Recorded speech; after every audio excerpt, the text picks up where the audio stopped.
Andy, how much are you looking forward to this World Cup qualification process that is very short but begins now?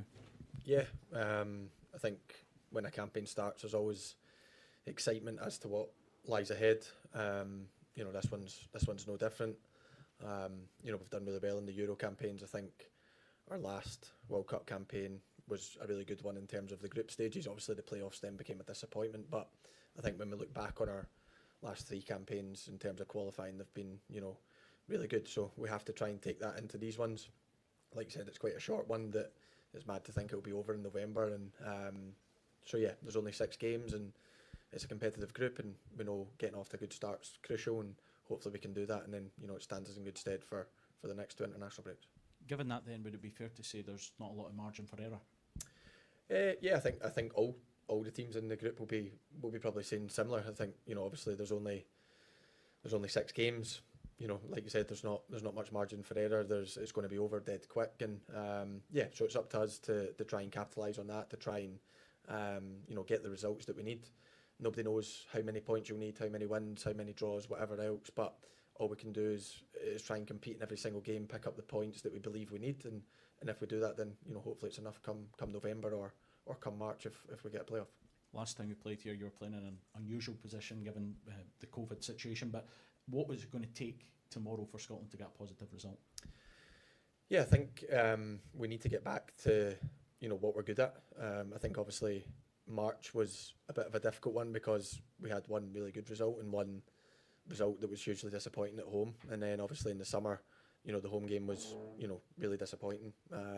We need to get back to just working as a unit, trying to be difficult to beat, but also trying to cause problems to the other team. So we're going to need that tomorrow night. We've been here before. We know that the Danish fans create a fantastic atmosphere. They always get right behind their team and create incredible noise, which the last time we were here, certainly the players reacted off that and put in a really good performance, especially in the first half. And then it probably took us to the second half to settle down, and the damage was probably already done, even though the second half we'd done a lot better. So it's up to us. We need to try and get off to a good start, and then try and build into the game, and hopefully we can do that, and also cause them problems as well. And if we can do that, then we believe we can get a positive result. It's still early in the season, but how difficult or awkward a situation has it been not playing as many minutes as you're used to? Not been awkward. I don't think awkward's the right word. I think it's been difficult for different reasons. Like you said, I'm used to playing pretty much every game. I've had 8 years at Liverpool where I was, apart from obviously the very start, I was always the starter. I was always playing, and now the first 3 games, I've obviously found myself on the bench, which is what it is. I had time to think over the summer as to what I wanted. I made a decision, and I still believe that if I keep doing what I'm doing, then I'll play a lot of games for club and country, and that's my main focus this season. My main focus is, when called upon, to produce as well as I can for Scotland and to produce well as I can for Liverpool, and hopefully I can look back in the summer that I'm heading to a World Cup and I've maybe got a couple more trophies in my back pocket as well.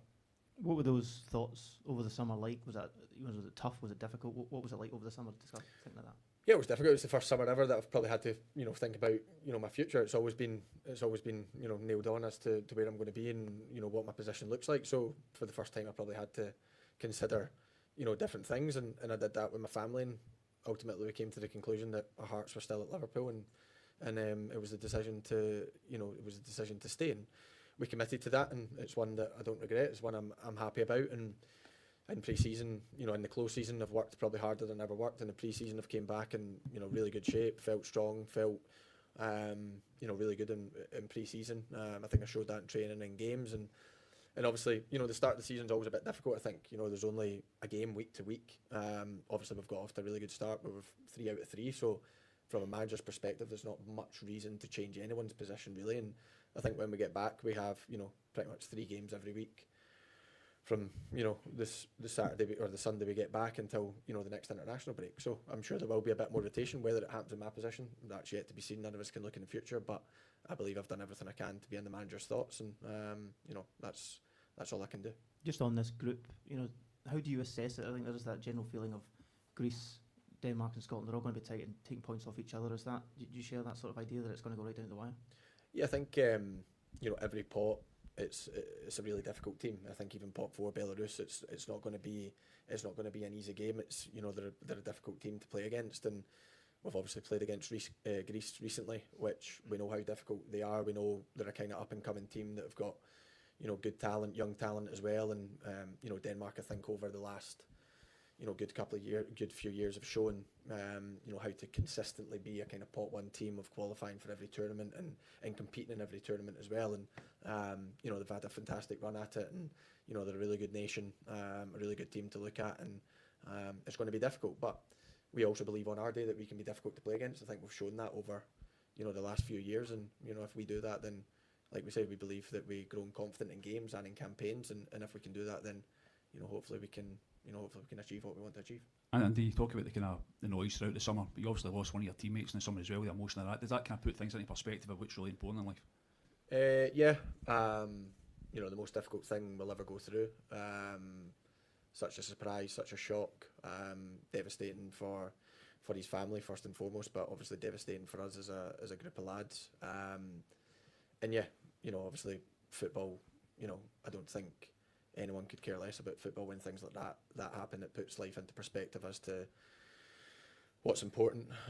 You know, spending time with your family, spending time with your kids, because you never know what's round the corner. And yeah, it's the toughest thing, like I says, we'll ever be through. Losing one of your closest mates for me was hugely difficult, and yeah, it's something we'll probably never get over.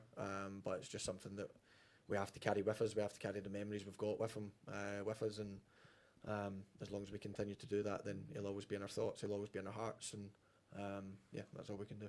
Did that almost influence your decision, Andy, because you start to realise what's important in life?